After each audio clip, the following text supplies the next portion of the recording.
Find product links below and hundreds more videos on my channel. Hi everyone, welcome back. So I was just working on some footage that I'd shot with the Sony A7, a test of the high ISO, as well as the dynamic range during those high ISOs. So, which by the way, let me explain. Dynamic range, for those of you that don't know, is just the difference, well, a very simple explanation of it is sort of the range between the darkest areas that you can still capture detail in and the brightest areas that you can still capture detail in. And so it's sort of everything in between that.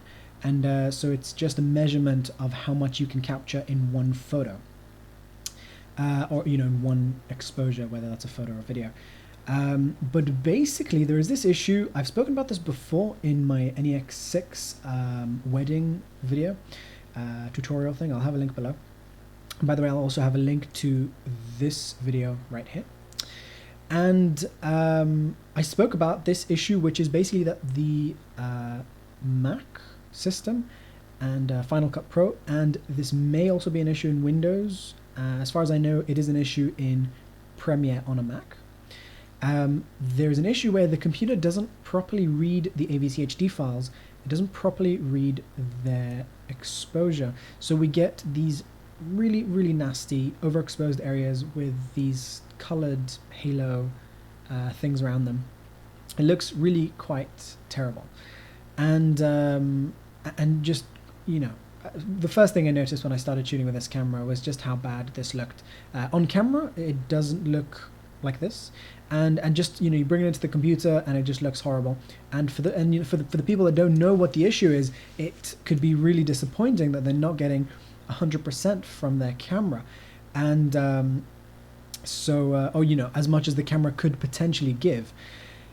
And so I think this is a really important thing, and basically there's a very simple fix for this. And within Final Cut Pro, this is Final Cut Pro 10, the fix is simply to bring down your highlights to about 11 to 13%.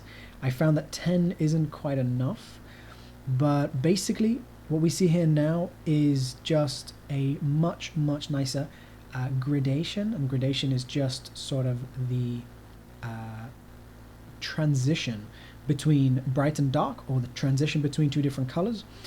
And so we have this really smooth gradation, we have this really smooth transition here between the bright and dark, as well as we don't have pretty much any false color here. False color being those really nasty, these really nasty rings around that overexposed area. And so the area is still over here, is still considered overexposed. However, it's just right at the edge and really looks very okay, and just has a much nicer look to it.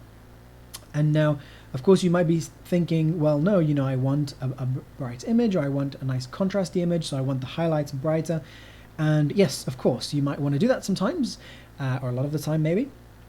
And the solution for that is to use your midtones to control that. So if I tried to use my general exposure control here to brighten up the image, I'm going to bring back those nasty things again, and I'm going to have to pull this back down again. So it's a bit pointless to do that from here. Ideally, what I've found is that it works best to simply use your midtones. So I'm pushing up the midtones here, and then I can crush the blacks again using the shadows or the blacks. Here in Final Cut Pro, this is not a very advanced color grading software. So usually you'd have more than 3 controls, but this sort of does the trick for a lot of things. For simple stuff, this sort of does the trick. Now there we go. So I've got a pretty bright contrasty image that obviously this might not be exactly what you might want or exactly what I might want, but in the 5 seconds I have here to show you this, there's a nice contrasty image, considering it was shot at night and whatever. And if we compare that to before, where we had these really nasty highlights, and well, let me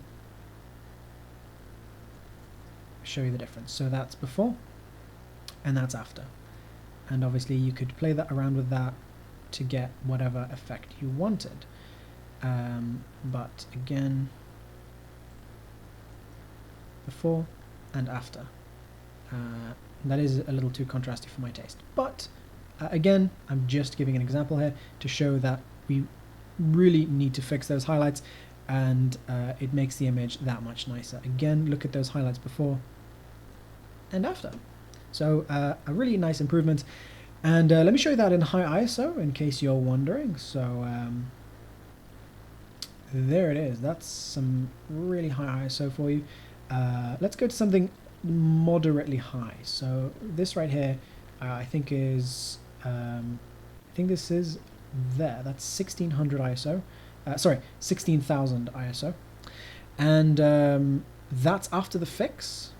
Let's crush the blacks here a little bit so we have a nice, little bit of a nice image. That's after the fix. Here it is before. So again, nasty highlights, and there's the fix again. Really nice and smooth. Hopefully you guys on YouTube are seeing this exactly as I am seeing it here.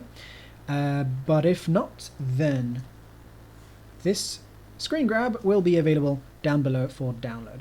So thank you for watching. I hope this has been helpful to you. For those of you that are on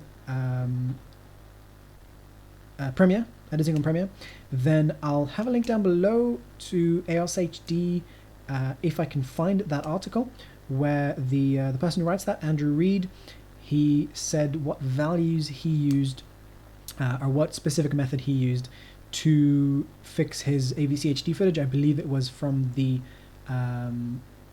FS100, I think. But he showed how he did basically the same thing as what I did here, but it's, you know, just slightly different in Premiere.